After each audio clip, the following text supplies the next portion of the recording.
Alors, sur Reddit, quelqu'un a copié-collé un article de Mediapart qui date de 2023, novembre 2023. C'est assez long, je vous préviens, mais ça va peut-être pas vous plaire, hein, les pro Tesla, mais bon, il faut quand même le partager. Il faut aussi partager ce qui est pas positif, hein, chez Tesla pour justement que ça s'améliore.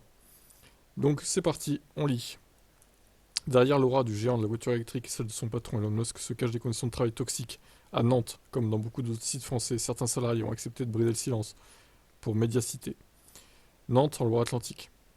Travailler à Tesla, c'était un peu son rêve américain lorsqu'on lui a demandé lors de l'entretien d'embauche ce qui le motivait à rejoindre l'empire d'Elon Musk. Julien a répondu qu'il voulait mettre des paillettes dans les yeux des gens. Oh là là. Alors que des centaines de candidats se bousculaient pour le poste, ce Nantais d'une trentaine d'années, novice dans le milieu automobile, a été embauché comme Tesla Advisor au magasin de Tesla à Nantes, au nord de Nantes, à Saint-Herblain. Hyper excité à l'idée d'intégrer ce lieu de prestige, Julien est séduit à l'époque par la polyvalence de ses missions et le confort salarial. Une rémunération annuelle brute de 35 000 euros.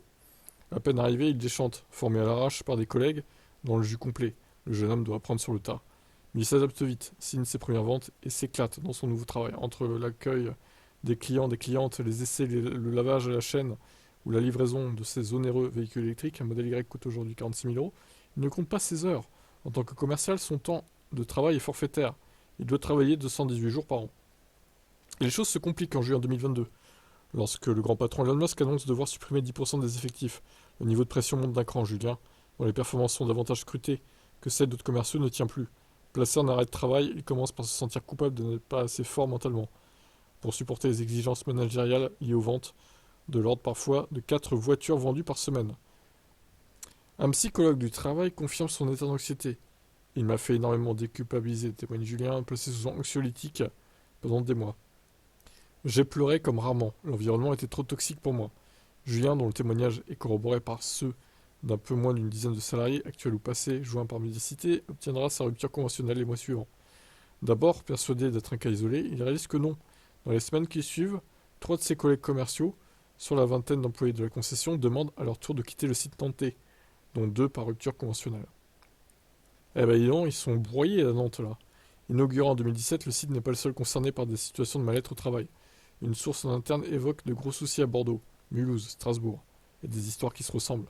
Ce sont majoritairement des profils d'employés jeunes, sur un premier emploi qui acceptent tout jusqu'au moment où les gamins sont ratatinés par la pression managériale, poursuit cette source, évoquant au moins plusieurs dizaines de départs sur le plan national l'année dernière. Les jeunes arrivent avec la passion dans les yeux. Tesla le sait et en joue, affirme François, récemment licencié, qui a évacué cette énorme charge mentale, depuis qu'il n'y est plus. Sur son site internet, Tesla, qui n'a pas donné suite à nos demandes d'information, assure pourtant vouloir créer un environnement inclusif, où la notion de hiérarchie d'entreprise et les conventions bureaucratiques sont remplacées par un environnement de travail collaboratif, axé sur une communication ouverte. Il est question de horaires flexibles, de ressources de fitness, d'avantages sociaux d'assurance, pour aider les salariés à faire de leur mieux. Ok. Ce que nous avons accepté, ce n'est pas possible dans un monde du travail français. On se sent un peu trop au Texas, déclare François récemment licencié. Insuffisant pour l'inspection du travail qui a enregistré 270 arrêts maladie au sein de Tesla France, sur une estimation d'un peu moins de 500 salariés à l'époque, durant les 6 premiers mois de l'année 2022, qui suit la situation de près. Avec l'appui du CSE, et alors que Tesla aurait freiné des cas de fer à l'inspection a obtenu la réalisation d'une enquête sur les risques psychosociaux par une entité extérieure dont les résultats devraient être connus prochainement. Réclamée de longue date, l'enquête arriverait néanmoins trop tard, selon certains, car beaucoup de salariés susceptibles de témoigner, y compris au niveau des ressources humaines, ne sont plus là. Tesla dira de toute façon qu'il y a des problèmes comme partout. Si c'est pire ailleurs, c'est que ça va chez eux. Malgré un salarié basé à Nantes. Ça ne va pas les inquiéter plus que ça, se désole de son côté François. Les contrôleurs du travail sont déjà conscients de ce qu'il se passe au sein de l'entreprise où le nombre de syndiqués se compte sur le doigt d'une main, qui n'auraient pas l'habitude du code du travail et voudraient agir comme aux États-Unis. Ce que nous avons accepté, ce n'est pas possible dans un monde du travail français. On se sent trop au Texas, ok. Lorsque ces derniers étaient en poste, François donc, il était soumis à un système de notation allant de 1, inacceptable pour des performances jugées bien, en deçà des attentes, au 5, au-delà de l'exceptionnel. Dans une note interne de 2020, où il est question de ce système, il est par ailleurs recommandé de travailler respectueusement avec ses collègues, sans être un connard. D'accord. On est dans l'enfantillage, on est en train de scolariser les employés. Saga salarié basé à Nantes. Selon lui, ces notes distribuées tous les 6 mois par les managers participent à la pression collective. Le PIP un truc pour faire péter un câble salarié. Dans le collimateur des personnes interrogées se trouve aussi le Performance Improvement Plan, ou plan d'amélioration des performances, une véritable bête noire en interne. Ce plan d'action vise à améliorer les performances d'un vendeur en lui fixant des objectifs personnalisés. Voitures vendues, clients rapprochés, etc. À atteindre sur une période donnée, 6 semaines par exemple. Dans un monde idéal, c'est quelque chose de bien, sauf qu'il y a un côté sanction chez Tesla. Les PIP non atteints, généralement, ça passe pas bien pour le collaborateur. Mon psychologue de travail m'a dit que c'était un truc pour faire péter un câble salarié. Un rapport de Julien visé par une telle mise à l'épreuve. On était 3 commerciaux en PIP, les 3 à finir devant le médecin du travail. Ancien manager d'un magasin Tesla de la zone ouest, Bruno se souvient du jour où son responsable lui a demandé de réduire son effectif en virant 2 de ses commerciaux. Tu vas mettre tes gars en PIP, tu vas voir. Ils vont partir d'eux-mêmes. Lui souffle-t-on alors. Mais jouer avec des vies ne convient pas aux responsables. J'ai exprimé mon mal-être aux ressources humaines 2 jours avant mon arrêt. On m'a répondu ok, et sinon, les ventes du magasin. La valeur humaine n'est clairement pas une valeur de la marque. Victime d'un burn-out lié aux méthodes imposées, celui-ci obtiendra lui aussi sa rupture conventionnelle. Après 2 ans, je passais chez Tesla. Alors, c'est long, hein, mais on a presque fini.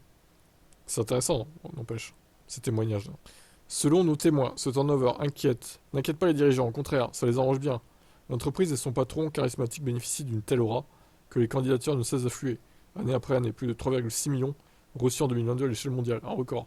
Les postulants savent qu'en cas d'embauche, ils auront accès à des actions Tesla qui se débloquent progressivement et dont la valeur évolue avec la cotation de la société en bourse, une sorte de carotte. L'idée est que chaque voiture vendue compte et que on est dans le même bateau car il faut que l'action monte, assure l'ancien salarié. Ce dernier admet avoir eu les étoiles dans les yeux quand on lui a parlé de débloquer 20 000 euros. C'est bien le problème, commente une source interne, quand on licencie une personne, on a un indice derrière qui sont prêts à prendre le poste et qu'on paiera encore moins cher. On continuera à embaucher parce qu'on a des besoins considérables en matière d'expansion. Ah bah c'est comme toutes ces entreprises Amazon, là, McDonald's aussi, c'est pareil, il y a un turnover énorme finalement. Bah Tesla, ça a l'air d'être la même chose au final. Cette même logique s'appliquerait dans la relation client, les salariés ou ex-salariés rencontrés ne manquent pas d'anecdotes de livraison chaotique, loin, très loin d'expériences fluides et exceptionnelles, promises par l'entreprise. Client averti la veille pour le lendemain, changement au dernier moment de la veille de la livraison, la voiture a une rayure, votre financement n'est pas terminé, ça ne vous plaît pas, eh bien laissez la voiture. Ne vous inquiétez pas, on vous rembourse le chèque de réservation. Il y a 500 clients derrière. Au revoir, à bientôt. Bon, ben ça c'est sûr, hein. Ils vont trouver d'autres clients. Et c'est vrai que dans les groupes Tesla, en général, il y a pas mal de personnes qui se plaignent. Bon, il y a eu aussi des livraisons qui se passent bien, mais on a vu pas mal de témoignages, effectivement, de gens qui se plaignaient de la livraison. On sait que c'est catastrophique, sur les réseaux sociaux, on se fait laminer. Toutefois, les retours d'expérience positives semblent beaucoup plus nombreux. Julien compare le phénomène à l'accouchement d'une femme. Ils peuvent pleurer et insulter. Dès qu'ils ont leur Tesla, leur bébé, ils ne disent plus rien. C'est fou. Le rêve Tesla semble avoir de beaux jours devant lui. Magnifique. Bon ben voilà. Il semblerait que chez Tesla, les conditions de travail soient un peu difficiles quand même. Alors est-ce que c'est partout dans tous les pays? Je sais pas. Est-ce que c'est en fonction des concessions aussi? Peut-être qu'il y a des concessions c'est plus dur que d'autres. Peut-être que dans certaines concessions on se sent mieux. Il y a moins de pression. Bon, après, on n'est pas dedans pour savoir ce qui se passe exactement. Mais bon, témoignage intéressant en tout cas. Vous en pensez quoi, vous, de tous ces témoignages-là? Allez, bye.